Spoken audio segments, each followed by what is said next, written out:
ആരംഭിക്കണം.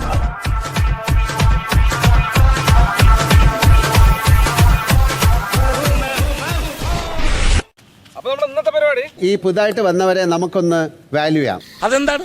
നിനക്ക് മനസ്സിലായില്ല? ഇല്ല, മനസ്സിലായില്ലെന്ന്. അതായത് നമുക്ക് ഇവരെ ഒന്ന് റാങ്ക് ചെയ്യാം. അത്രയും വേണോ?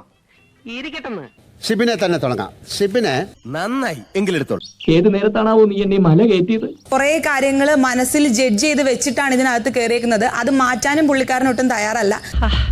ഇത്രേ ഉള്ളൂ പോരാ. പിന്നെ നിലപാടില്ലാന്ന് എനിക്ക് തോന്നി. കാരണം പുള്ളി ഇവിടെ ഒരു ഇൻസിഡന്റ് ഉണ്ടായപ്പോ, പുള്ളിയുടെയും ഋഷിയുടെയും ഒരു പ്രശ്നം വന്നപ്പോ അതിവിടെ തീരുന്നില്ല എന്ന് കണ്ടപ്പോ രണ്ടുപേരെയും ഭാഗം പറഞ്ഞ് രണ്ടുപേരെയും കൊണ്ട് സംസാരിപ്പിക്കാൻ ഞാൻ ശ്രമിച്ചു. പക്ഷെ അതെനിക്ക് പാതി വെച്ച് മുറിക്കേണ്ടി വന്നു. കംപ്ലീറ്റ് ചെയ്യാൻ പറ്റിയില്ല. അതോടെ കുടുംബത്തിന്റെ ചുമതല മുഴുവൻ എന്റെ തോളിലായി. അപ്പൊ പുള്ളിയോട് ഞാൻ മാറി നിന്ന് ഞാൻ പറഞ്ഞു, പുള്ളി ഇവിടെ വന്ന് നിന്ന് പുള്ളിയുടെ കാര്യങ്ങളൊക്കെ വ്യക്തമാക്കി ഞാൻ മാറി എന്ന് പറഞ്ഞു. കേട്ടോ കാക്ക, നിങ്ങൾ ഈ ഉദ്ദേശിച്ച കാര്യം തന്നെയാണ് ഞാൻ അവിടെ പറയാൻ വന്നതെന്ന് പറഞ്ഞപ്പോ പുള്ളി എന്നോട് പറഞ്ഞൊരു ഡയലോഗ് ഉണ്ട്. പകച്ചുപോയി എന്റെ ബാല്യം. ജാസ്മിൻ, അതെനിക്കറിയാം, ജാസ്മിൻ പറയാൻ വന്നത് ഇത് തന്നെയാണെന്ന്. ജോത്സ്യം വലിയ പേര് കേട്ട ആളാ. ഇതോടെ അയാള് പേര് കെട്ടാളാവും. പക്ഷേ അത് ജാസ്മിൻ ആണ് പറയുന്നത് എന്നുള്ളത് കൊണ്ട് തന്നെ ഇവിടെ നിൽക്കുന്നവരെല്ലാം അതിനെ എതിർക്കും. അവർ എനിക്കും എതിരാകും. അത് ഇവിടുത്തെ കാര്യവും പുറത്തെ കാര്യവുമായിട്ട് എനിക്ക് തോന്നി. ഇതായി പെണ്ണുങ്ങളുടെ കുഴപ്പം. അല്പ സൗകര്യം കിട്ടിയ ആണുങ്ങളുടെ തലയിൽ കയറിയിരിക്കും. അവര് പറയട്ടെ. പിന്നെ പുള്ളിക്ക് ഒരു ഹുങ്കുള്ളതായിട്ട് എനിക്ക് ഫീൽ ചെയ്തു. അത് ഒരുത്തിനും ഞാൻ വിട്ടുകൊടുക്കൂല, അത് എനിക്കുള്ളതാണെന്നുള്ളൊരു ഭാവം ഉള്ളതായിട്ട് എനിക്ക് ഫീൽ ചെയ്തു.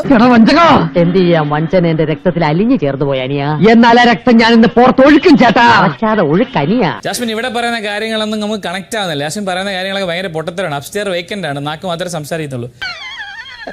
എന്താ ചിരിക്കുന്നത്? ചിരിക്കാൻ മാത്രമുള്ള തമാശ ഒന്നും അതിലില്ല. പിന്നെ കിച്ചണിൽ ഇപ്പൊ ഞാൻ പറഞ്ഞ കാര്യം ഇതാണ്.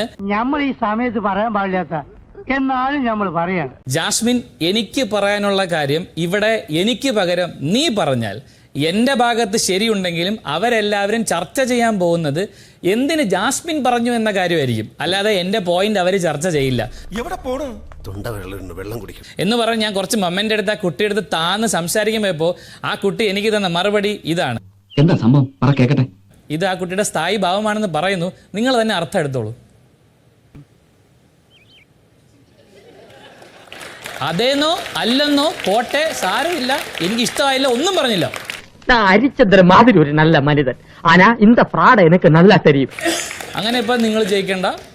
ഇതാണ് എന്റെ മറുപടി. അപ്പൊ ഞാൻ ചമ്മി, ഞാൻ അവിടെ നിന്ന് എഴഞ്ഞ് തിരിച്ച് വീട്ടിൽ കയറി വന്നു. സാർ, ഇതാണ് ഉണ്ടായത്. കാര്യം